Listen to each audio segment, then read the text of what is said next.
오늘 4월 마지막 주일입니다. 우리 한 달 동안 고생 많았습니다. 우리 한번 축복하십시다.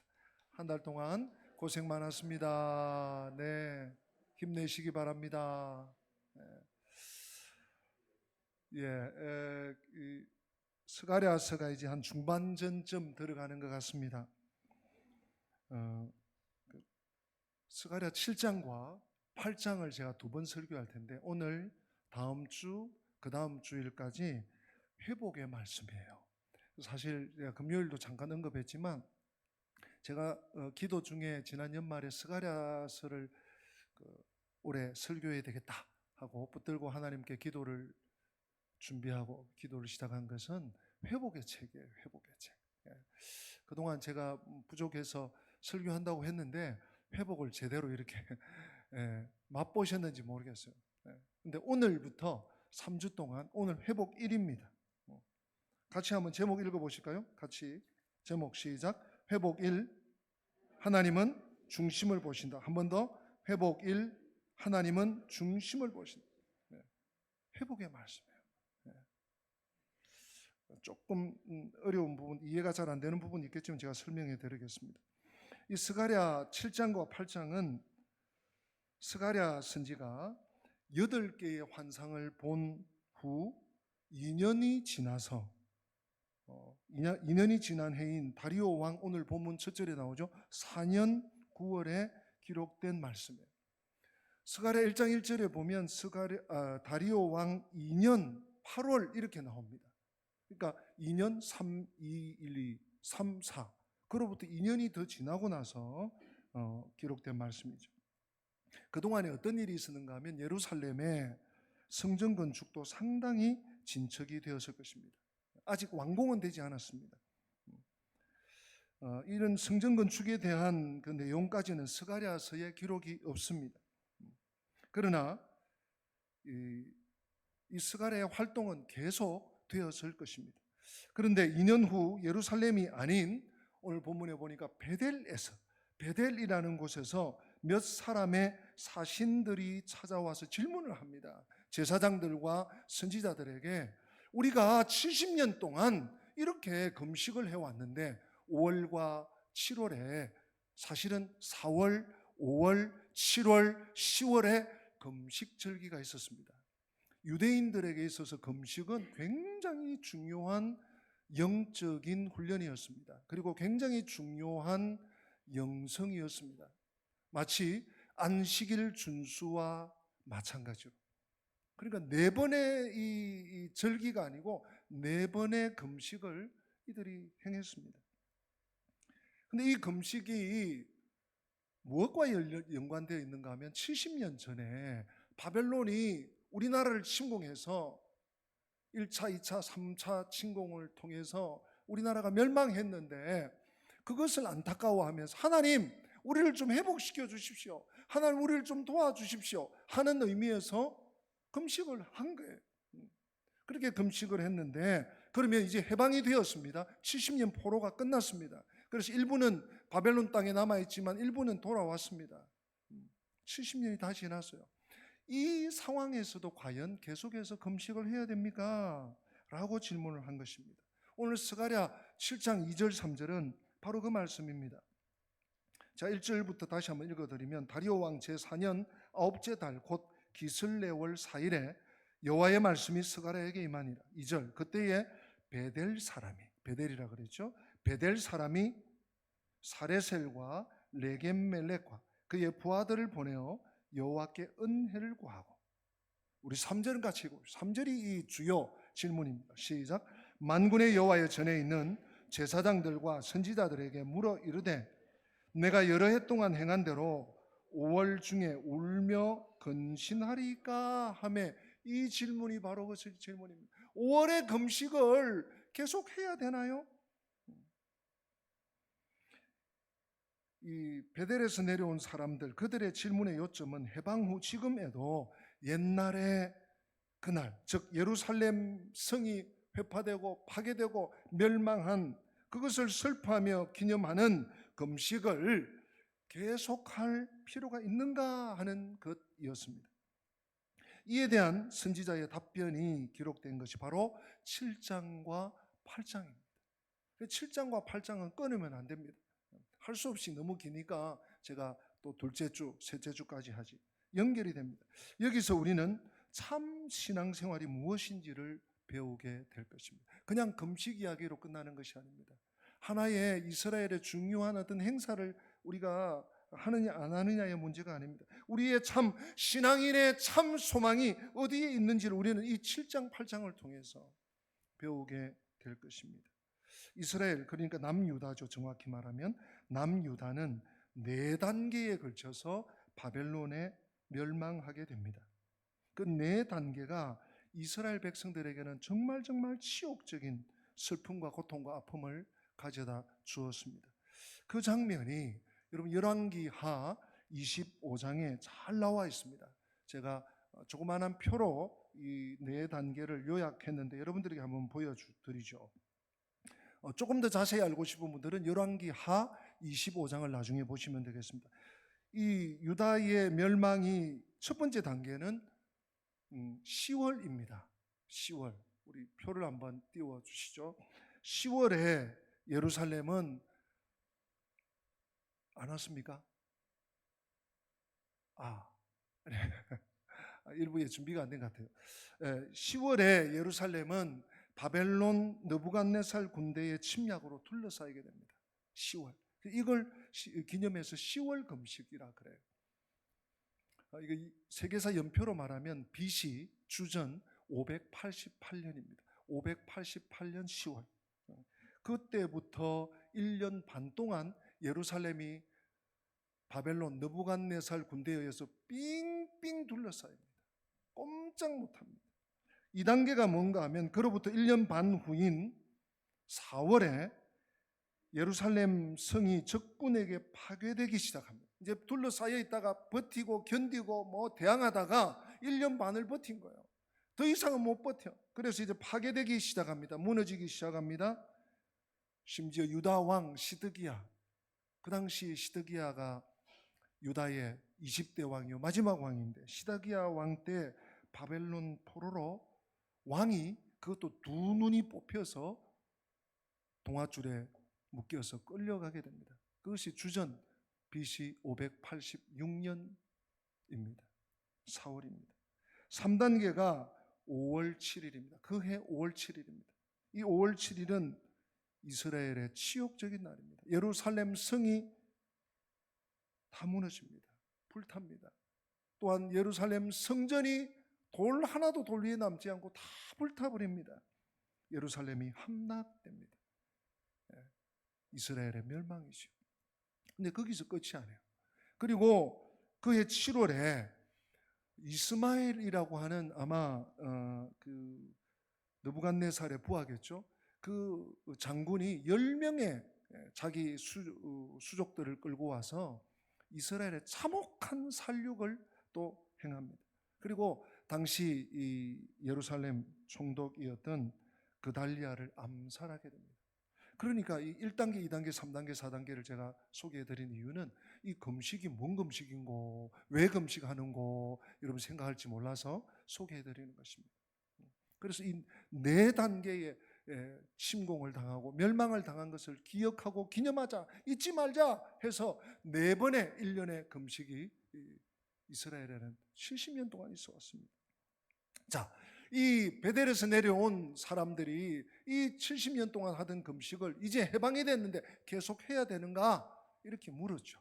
그랬더니 이제 4절부터 하나님의 대답이 주어집니다. 하나님의 대답이라기보다는 이 사람들이 문제 제기를 한 거죠. 이거 꼭 그렇게 해야 되냐고. 했더니 하나님이 문제 제기를 이번에 하십니다.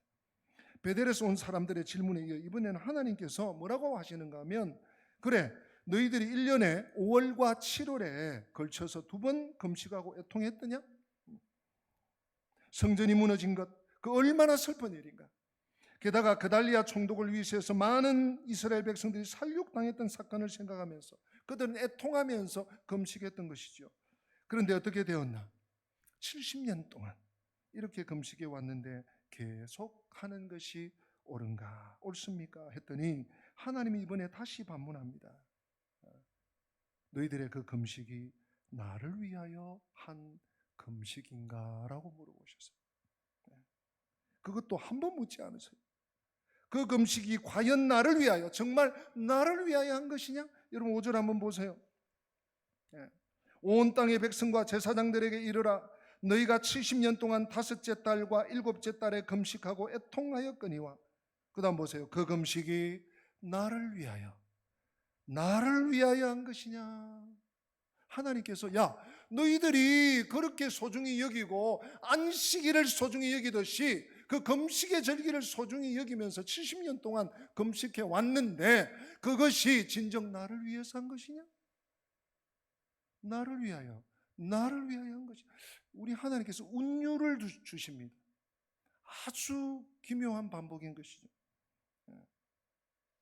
그러시면서 6절에 재밌는 말씀을 하십니다. 우리 6절을 같이 한번 읽어보십시다. 여러분 6절 시작. 너희가 먹고 마실 때에 그것은 너희를 위하여 먹고 너희를 위하여 마시는 것이 아니냐? 아니, 너희들이 금식하는 것은 나를 위하여 한 것 맞느냐? 아니, 너희들이 먹고 마시는 것, 너희들이 먹는 것 너희를 위하여서 먹고 너희를 위해서 마시는 거 아니냐? 금식 얘기를 하다가 마시는 얘기로 말을 바꾸십니다.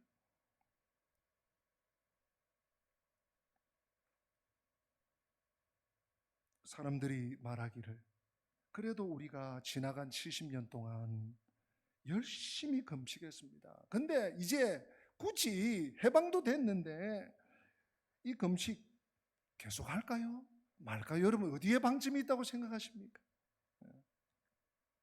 이에 대한 하나님의 말씀은 간단히 말해서 이런 거 아니겠습니까? 야, 너희들이 먹든지 말든지 나는 관심 없다.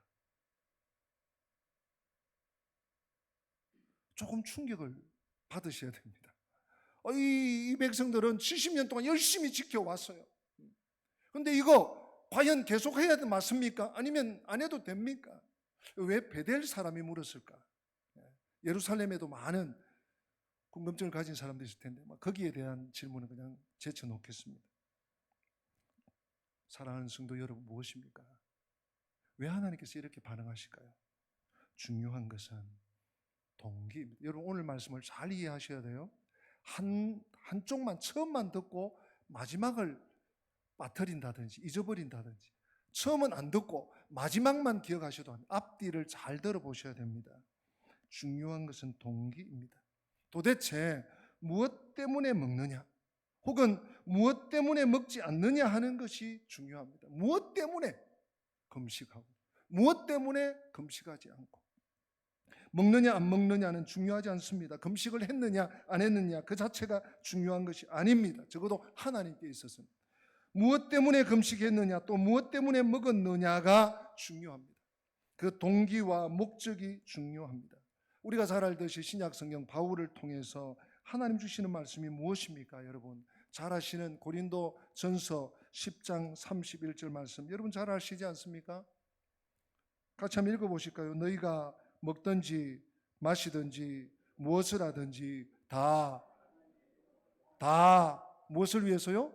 하나님의 영광을 위해서. 먹든지 안 먹든지, 먹든지 마시든지, 아침밥을 먹든지 점심밥을 먹든지 저녁을 먹든지 안 먹든지 하나님의 영광을 위해서. 정말 하나님의 영광을 위해서 먹는다면 먹는 것도 귀한 일이에요.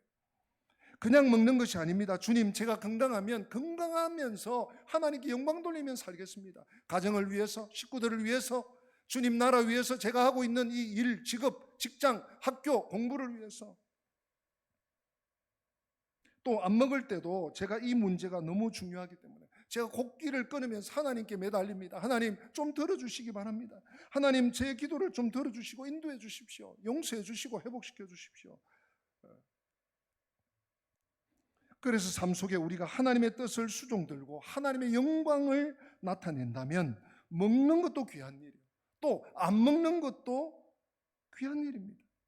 먹는다는 것 자체 또는 안 먹는다는 것 자체, 혹 금식 자체에 무슨 위대한 축복이나 능력이나 영성이 있는 것이 아닙니다. 금식 그 자체보다는 왜 금식을 했느냐 하는 것이 중요하지요. 물론 오늘날 우리는 금식도 잘하지 않습니다. 저도 개인적으로 금식이 참 잘 되지 않습니다. 정말 하나님의 일에 대한 관심, 하나님에 대한 열심, 사랑, 하나님께 대한 순종의 동기를 가지고 금식했는지. 이스라엘 백성들도 처음에는 다 그렇게 했을 것입니다. 성전이 다시 회복되기를 소원하고 하나님의 영광이 다시 이 땅에 회복되기를 원하는 마음으로 금식했을 것입니다. 그런데 그 기간이 길어졌습니다. 10년, 20년, 30년, 심지어 70년 긴 시간이 지나다 보니까 거기에 진정한 동기나 목적은 사라지고 자기를 위한 이기적인 동기밖에 남지 않았던 것입니다. 그러면서 또 다음에 뭐라고 하는가, 뭐라고 말씀하시는가 하면 여러분 7절이 굉장히 중요한 말씀인데요. 근데 조금 아쉬운 것은 우리 지금 개역 개정 번역의 이 7절은 이게 무슨 어디에 방점이 있는지를 잘 몰라요. 그래서 제가 개역 한글 성경을 가지고 왔습니다. 한번 띄워주시겠습니다. 우리 같이 한번 읽어볼까요? 시작. 이전 선지자로 외친 말을 너희가 청종할 것이 아니냐. 그때에는 예루살렘과 사면읍에 백성이 거하여 형통하였고 남방과 평원에도 사람이 거하였었느니라. 아멘. 제가 다시 한번 읽을게요. 여호와가 이전 선지자로 외친 말을 너희가 뭐 할 것이 아니냐? 청종할 것이 아니냐. 들어 먹어야 된다. 듣고 순종해야 된다. 경청하여서 쫓을 종, 순종하고 살아야 된다. 그래서 그렇게 할 때, 청종할 때, 그때에는 예루살렘과 사면읍에 백성이 거하여 형통하였고 남방과 평원에도 사람이 거하였느냐. 지금은 황폐 그 자체입니다. 요점이 무엇입니까? 먹을 것이냐 안 먹을 것이냐가 아닙니다. 뭐가 문제입니까? 청종이 문제입니다. 순종이 요지입니다. 너희들이 정말 내 말을 순종하면서 살기 원하느냐? 그러면서 이렇게 말씀하십니다. 그때에는, 즉 순종할 때에는, 청종할 때에는, 하나님의 말씀을 듣고 하나님 말씀대로 살고자 했을 때에는 어떤 일이 일어났느냐? 예루살렘 사면읍에 백성이 거하여 형통하였다. 순종할 때는 예루살렘이 복을 받았고 뿐만 아니라 남방과 평원에도 사람이 거했다. 이게 무슨 말입니까, 여러분? 이스라엘 남방 이 네게브 지역은 사막입니다. 사막이에요. 지금 예루살렘도요, 유다 지역도요, 그 평지인데 조금만 벗어나면 사막입니다. 사막. 심지어 순종할 때는 사막 지역까지 복을 받아 사람이 살 수 있었습니다. 자기를 둘러싸고 있는 환경이 좋으냐 안 좋으냐의 문제가 아니었습니다. 그것은 더 이상 문제가 되지 않습니다. 요는 오늘 이 환경과 이 상황 속에서 내가 과연 하나님 앞에 순종하는 삶을 살겠는가, 하나님의 말씀을 듣고 그 말씀을 따라 믿음으로 순종하며 살겠느냐 하는 데 있습니다. 바로 이것이 하나님이 금식해야 됩니까? 꼭 이거 해야 되나요? 5월의 금식, 7월의 금식, 4월의 금식, 10월의 금식, 이제 8장이 또 나옵니다. 꼭 이거 1년에 4번씩이나 이 곡기 끊으면서 이렇게 계속 해야 되나요? 그게 맞나요? 뭐 반신반의하면서 물은 데 대해서 하나님은 청종의 문제를 지적하십니다. 자, 8절에서 14절 오늘 마지막 절까지 하나님의 기대가 또 소원이, 명령이 이어집니다. 본문에서 하나님이 기대하시는 삶이 무엇인지 우리는 알 수 있습니다. 이스라엘 백성이 정말 하나님을 위해 금식하고 하나님의 뜻을 따라 살기 원했다면 그들의 삶 속에 마땅히 하나님이 원하시는 삶의 모습이 있어야 했습니다. 왜냐하면 그들이 금식을 하는 것은 내가 하나님의 음성 듣기 원합니다. 내가 하나님 앞에 나가기 원합니다. 내가 하나님의 뜻을 알기 원합니다 하는 거 아니겠습니까? 정말 하나님께 순종하는, 하나님의 뜻을 따라 사는 자로 살기 원합니다 라는 동기여야 하기 때문인 것입니다.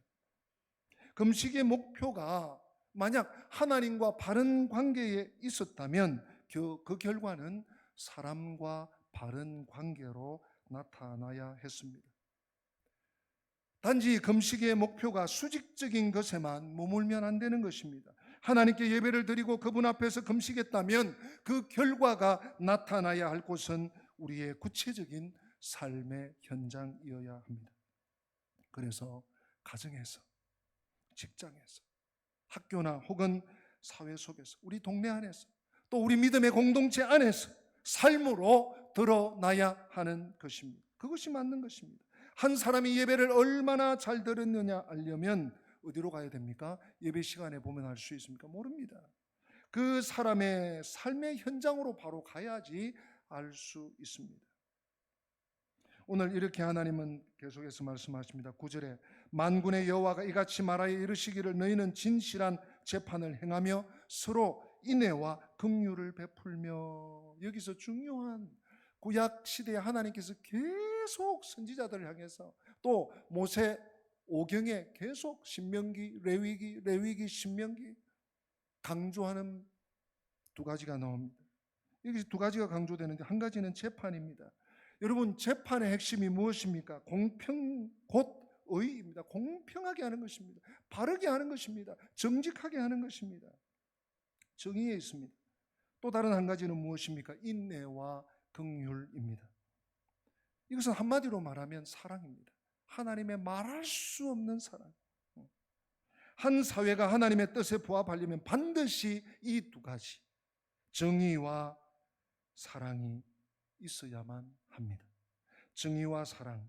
우리가 정말 하나님의 뜻에 합당한 사람으로 살고 있다면 우리 안에 의로움과 사랑이 함께 공존하고 있어야 합니다. 어떤 사람은 의는 있어요. 뭐 의는 불타. 와, 이러면 되냐? 정의로워야지. 바르게 해야지. 근데 사랑이 없어. 말은 다 맞아. 근데 그대로 하면 다 죽어요. 그대로 하면 다 싸워야 돼. 정의와 사랑이 함께 있어야 됩니다. 어떤 사람은 사랑은 있는데 정의가 없어. 아이고, 이 사람도 불쌍하고, 이 사람도 불쌍하고, 이 사람도 좋고, 저 사람도 좋고.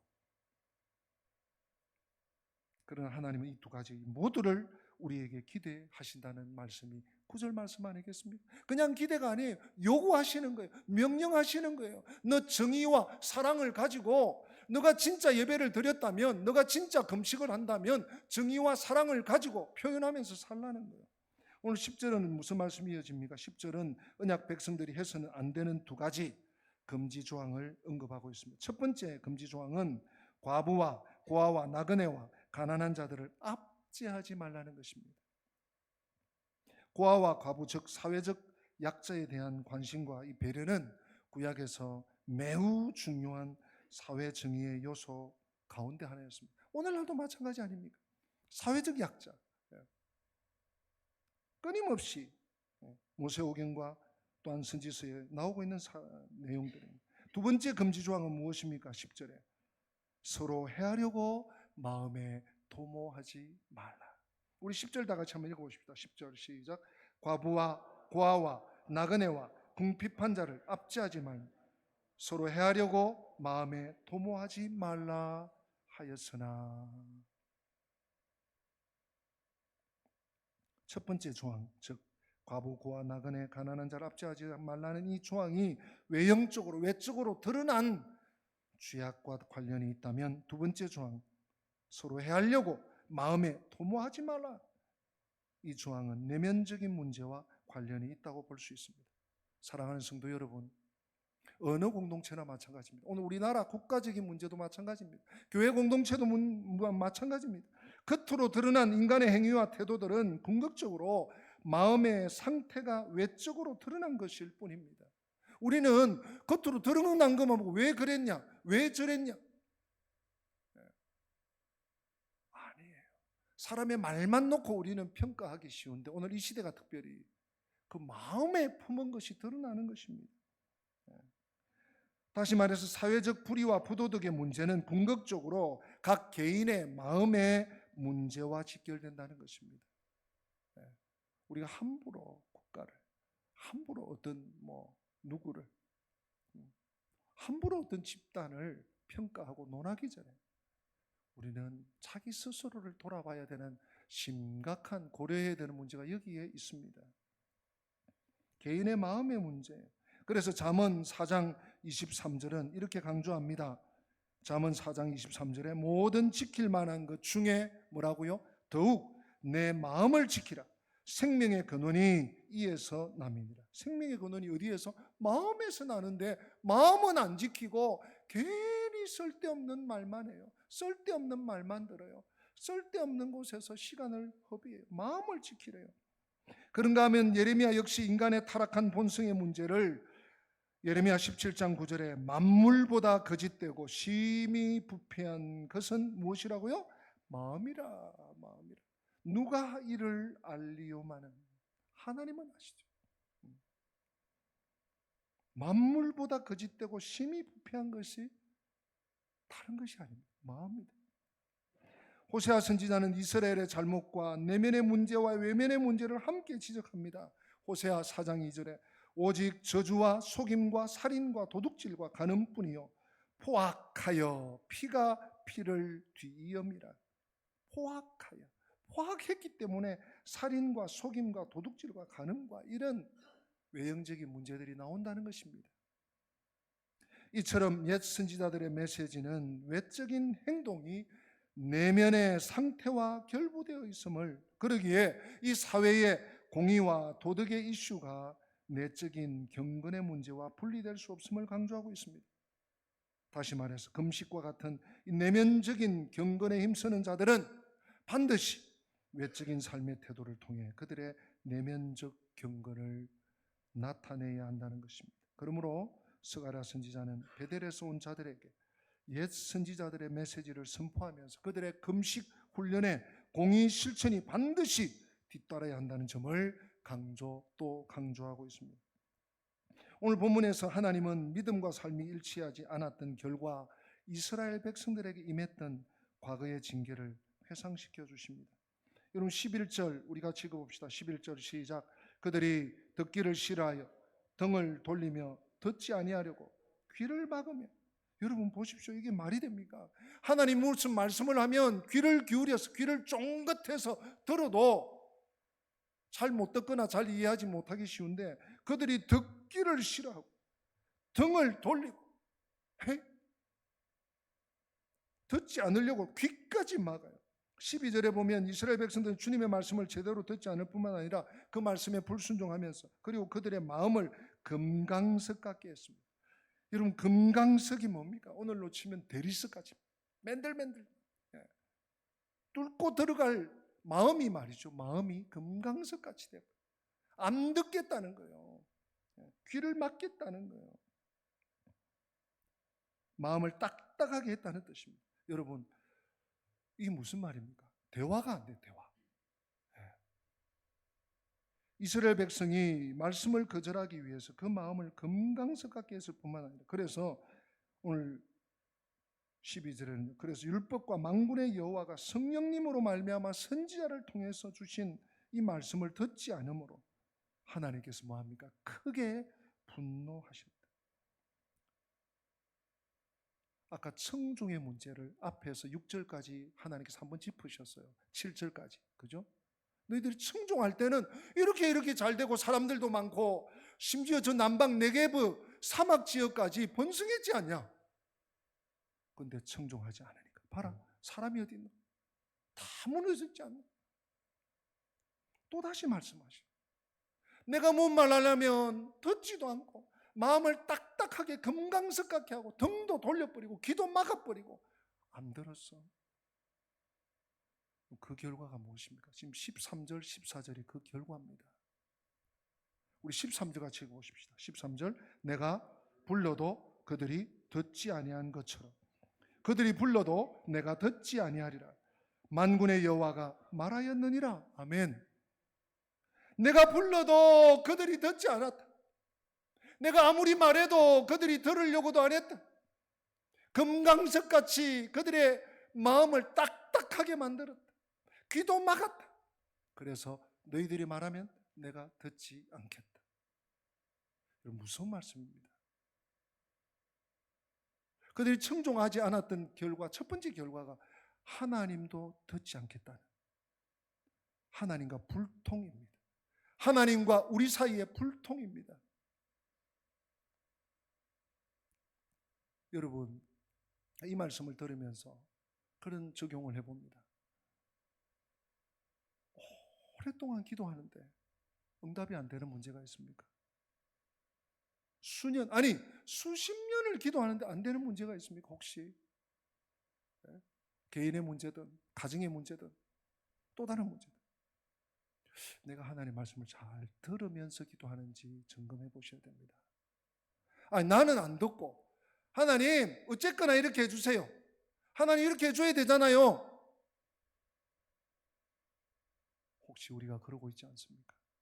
하나님과 불통되면서 왜 하나님이 응답 안 해주지? 그러고 살고 있지 않습니까? 또 한 가지가 뭡니까? 여러분 14절입니다. 더 심각한 문제죠. 이 현실적인 문제였죠. 14절 같이 읽어보십니다. 내가 그들을 바람으로 불어 알지 못하던 여러 나라에 흩었느니라.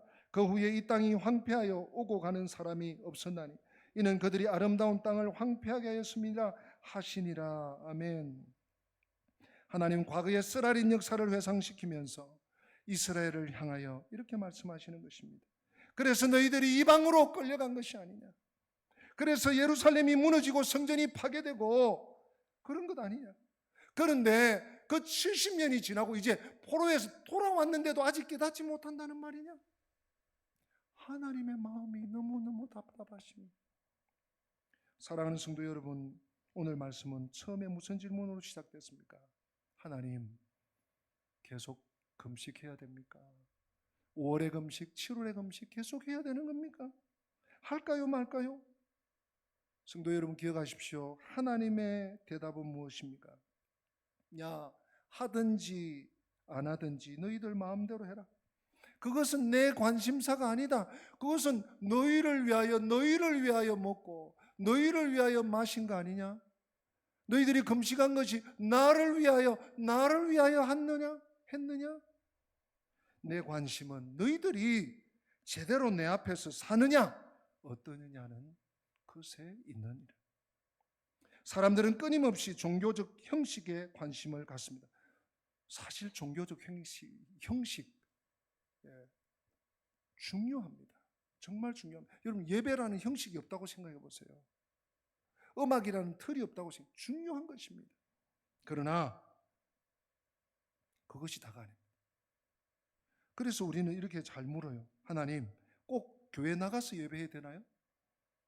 꼭 교회 나가서 몸이 이렇게 아픈데요. 오늘 비가 이렇게 많이 오는데 이렇게 추운데요. 아니 사람들이 많이 모이면 위험한데요. 꼭 나가서 예배 드려야 되나요? 또는 이렇게 질문합니다. 하나님 매일 기도해야 되나요? 꼭 매일 기도해야 되나요? 아니 기도해도 응답도 안 되고 기도하고 사나 안 하고 사나 똑같은데 그렇게 매일 뭐 쉬지 말고 기도하라고 그러시는데 그렇게 쉬지 말고까지 기도해야 되나요? 하나님 꼭 헌금하고 살아야 되나요? 11조 꼭 드려야 되나요? 아니 이자 내고 집세 내고 애들 학비 내면 그것도 빠듯하고 마이너스 나는데 꼭 헌금하면서 살아야 되나요? 성도 여러분, 하나님 뭐라고 대답하실까요? 적어도 스가랴 오늘 7장 본문의 정신에 의하면 하나님 틀림없이 너희 마음대로 해라. 너 마음대로 해라. 나는 그런 것에 관심 없다. 중요한 것은 네가 받았던 그 말씀 그대로 네가 삶의 현장에서 살고 있느냐 하는 것이다.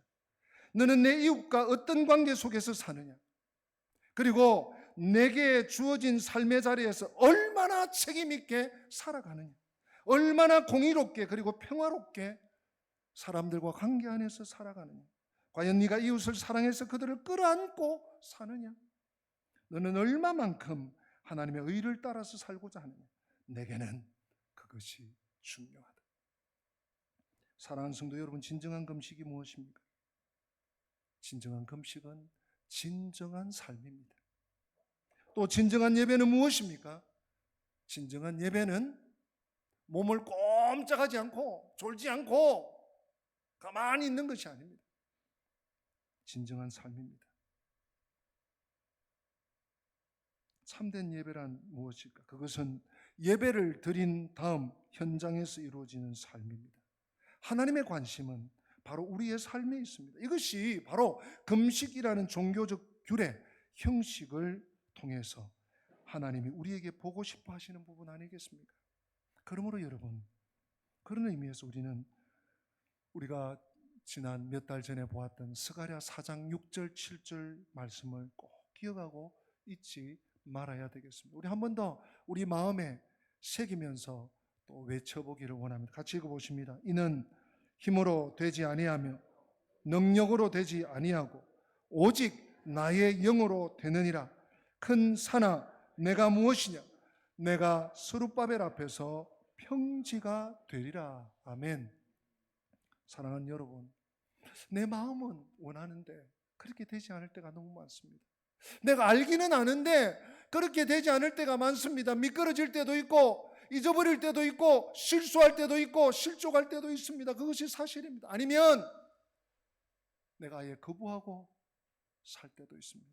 그러므로 우리는 이 스가랴 4장 6절 7절에 나와 오직 나의 영, 힘으로도 안 됩니다. 능으로도 안 됩니다. 결단으로도 안 됩니다.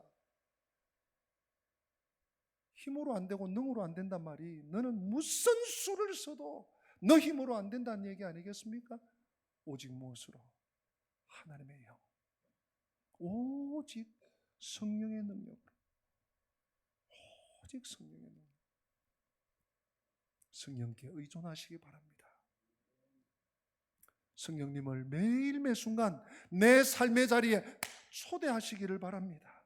오직 성령의 능력에 붙들려서 참된 신앙, 참된 예배, 참된 삶의 자리로, 삶의 길로 달려가는 저와 우리 영광 가족들 다 되시기를 주님의 이름으로 부탁드리고 축복합니다. 함께 기립하십니다. 허무한 시절 지날 때, 깊은 한숨 내쉴 때 그런 풍경 보시며 탄식하는 분입니다. 그와 같이 너희를 버려두지 않으리. 우리 성령이 오셨네.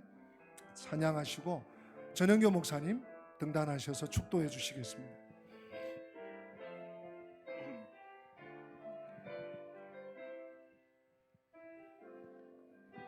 허무한 시절 지날 때, 깊은 한숨 내쉴 땐 그런 풍경 보시며 탄식하는 분 있네. 그와 같이 너희를 버려두지 않으리. 내가 너희와 영원히 함께하리라. 억눌린 자, 갇힌 자, 나 갇힌 자, 자유함이 없는 자, 피난처가 되시는 성령님 계시네. 주의 영이 계신 곳에 참 자유가 있다네. 진리의 영이신 성령이 오셨네. 성령이 오셨네. 성령이 오셨네. 성령이 오셨네. 내 주에 보내신 성령이 오셨네.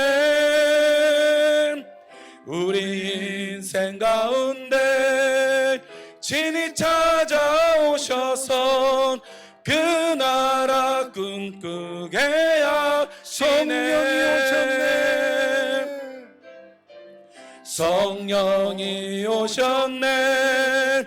성령이 오셨네. 내 주에 보내신 성령이 오셨네. 우리 인생 가운데 친히 찾아오셔서 그 나라 꿈꾸게 하시네. 우리 받은 말씀 가지고 1, 2분 동안이라도 기도하기 원합니다. 하나님, 그렇습니다. 하나님께로부터 받은 이 말씀을 붙잡고 충종하면서 주님 말씀을 존중히 여기면서 주님 말씀을 따라 순종하면서 성령께 의존하면서 주님이 기뻐하시는 삶의 자리에서 나보다 남을 낮게 여기면서 하나님의 뜻을 온전히 이루어드리는 삶을 살 수 있도록 도와주시옵소서. 저에게 이 믿음을 주시옵소서. 포기하지 않게 해주옵소서. 성령으로 인도하여 주시옵소서. 우리 주님 이름 한번 부르고 기도하십니다. 주여! 살아계신 하나님 아버지 감사합니다. 아버지, 약한 저희들을 주님께서 버려두지 아니하시고 다시 힘을 주시고 다시 용기를 주시고 다시 회복하게 하여 주시고, 하나님 아버지여, 외모가 아니라 중심을 보시는 하나님 앞에서 하나님 들은 말씀, 받은 말씀을 내 마음에 새기고 청종하여 아버지 삶의 자리에서 순종으로 나가게 하시고 하나님의 길에 서게 하시고 하나님의 뜻에 설 수 있도록 주님 도와주시고,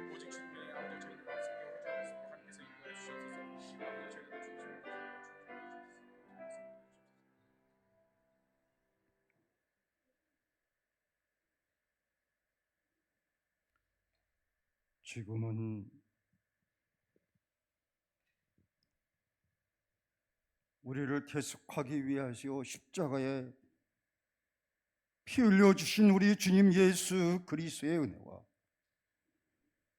독생자를 아끼지 아니하시고 허락하신 하나님의 망극하신 사랑하심과 보이세 성령님의 감화 감동 충만 역사하심이 외식적인 신앙생활을 온전히 청산하고 중심을 보시는 하나님 앞에 합당한 삶으로 성령의 도우심으로 하나님께 영광 돌리기를 원하는 살아간 모든 주의 백성들에게 지금부터 영원토록 함께 하실지어다.